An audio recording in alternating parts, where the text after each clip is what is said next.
Assalamualaikum warahmatullahi wabarakatuh. Waalaikumsalam warahmatullahi wabarakatuh. Semoga keselamatan rahmat Allah beserta kita semua. Alhamdulillah nahmaduhu wa nasta'inuhu wa nastaghfiruh min shururi anfusina wa min sayyiati a'malina. May yahdihillahu fala mudilla lahu wa may yudlilhu fala hadiya lahu. La syarika lahu. Amma ba'd.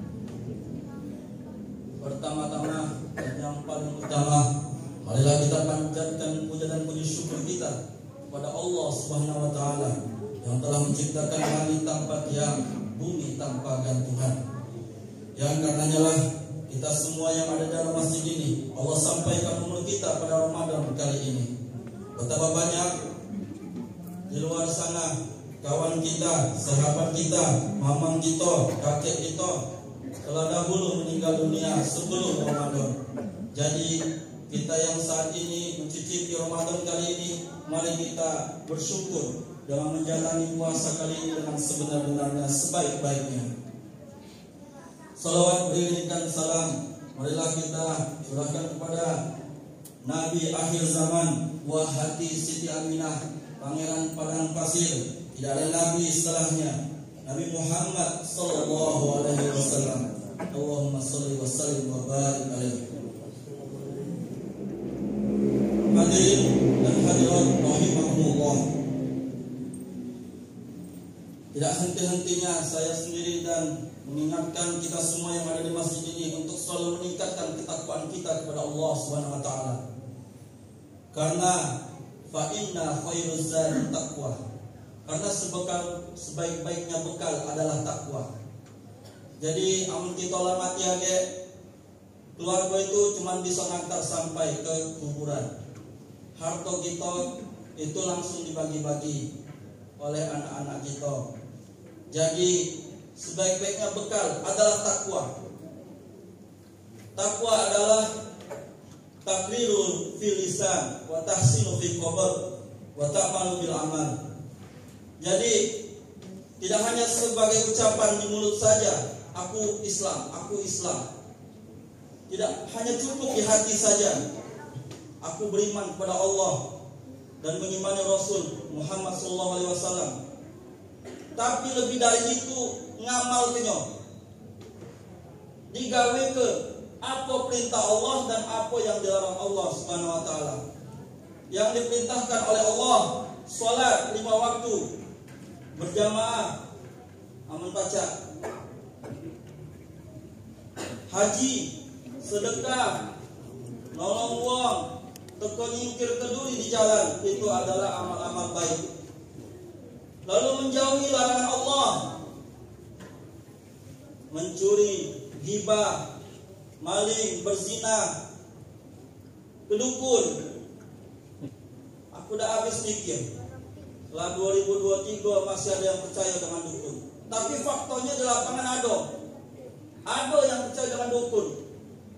Lah ada internet, lah ada mbah Google, masih percaya sama dukun hingga hari ini. Minta-minta kita yang di sini tak percaya sama dukun, ya. Percaya itu kepada Allah Subhanahu wa taala. Minta kepada Allah Subhanahu wa taala, doa. Tak cukup doa habis salat 5 waktu, tahajud. Bangun jam 2, tak terbangun minta banguni ke uang tua. Jadi takwa adalah sebaik-baik bekal di akhirat nanti. Hadirin dan hadirat rahimakumullah. Qala Rasulullah sallallahu alaihi wasallam, "Idza mata ibnu Adam in qata'a amaluhu illa min salas, sadaqatin jariyatin aw ilmin yuntafa bihi aw waladin shalihin yad'u lahu." Kata Nabi Muhammad, apabila Bani Adam telah meninggal dunia, terputus segala galian dia, kecuali 3 perkara. 1. Sedekatin jariyatin, sedekah jariah. Ada uang lagi bangun masjid, kita nyumbang semen, nyumbang kipas angin, nyumbang karpet, nyumbang tenaga. Ada yang lagi bangun pondok, ada yang lagi bangun sekolah, bangun TK, kita bantu. Nyumbang Al-Quran, nyumbang buku, sedekah jariah. Itu tidak terputus. Selama Al-Quran yang kita taruh di masjid dibaca oleh uang, ngalir juga ke kita. Yang kedua yang tidak terputus, amun kita lamati aja ilmu yang tafaubihi, ilmu yang bermanfaat. Tidak hanya dalam hal agama, kita ngajar ke berhitung, ngajar ke baca, kita ngajar ke anak kita bermotor, ngajar ke anak kita berkuda, memanah, berenang, ngajar ke anak kita sholat, ngajar ke anak kita Al-Fatihah, ngajar ke anak kita bermobil. Jadi hal-hal yang baik, ilmu yang bermanfaat, amal kita lamati agar yang kita ajari ngajar ke lagi ke orang lain, itu terus mengalir ke kita walaupun kita sudah meninggal dunia di alam kubur. Jadi tidak hanya mengajarkan ilmu agama saja. Lalu apalagi yang tidak terputus setelah kita meninggal nanti? Awaladin sholihin yad'ulah, anak yang soleh yang doa ke orang tuanya. Jadi biar punya anak yang soleh ini, nak mana strateginya? Di sekolah ke, jangan masih TK lah tunjuk HP, masih TK lah main FF, Mobile Legend. Oi betul, beli dulu bawang di warung. Agak mak lagi ngegame. Nah, candu lantak HP. Baru TK, baru SD kelas 2 lalu kacamata. Tebelnya anak matilah. Jadi tidak instan, tidak mudah membentuk anak yang soleh. Amun kita lamatin doa ke kita. Ada proses di sana, ada proses di sekolah ke, di pesantren, dakwah di pesantren, di madrasah. Jadi benar-benar penuh perjuangan untuk membentuk anak yang soleh dan soleha. Yang laki-laki nah terbiasa dari SD sampai SMA diajak ke masjid oleh orang tuanya, ngekos jadi Jogja dewean, azan Allahu Akbar, Allahu Akbar, terbiasa bertahun-tahun diajak orang tua ke masjid, bingsal langsung dia tak sholat. Nah, membentuk anak yang cak itu tidak mudah.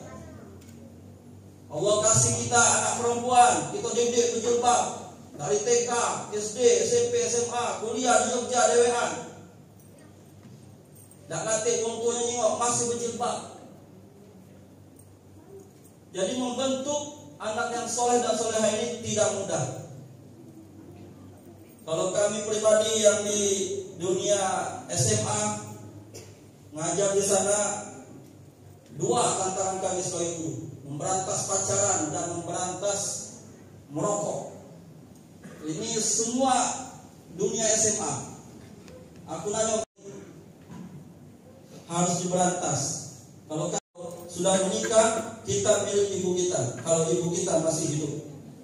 Ini saja, lebih dan kurang saya mohon maaf kepada Allah, saya mohon ampun. Wabillahi taufiq wal hidayah. Wassalamualaikum warahmatullahi wabarakatuh.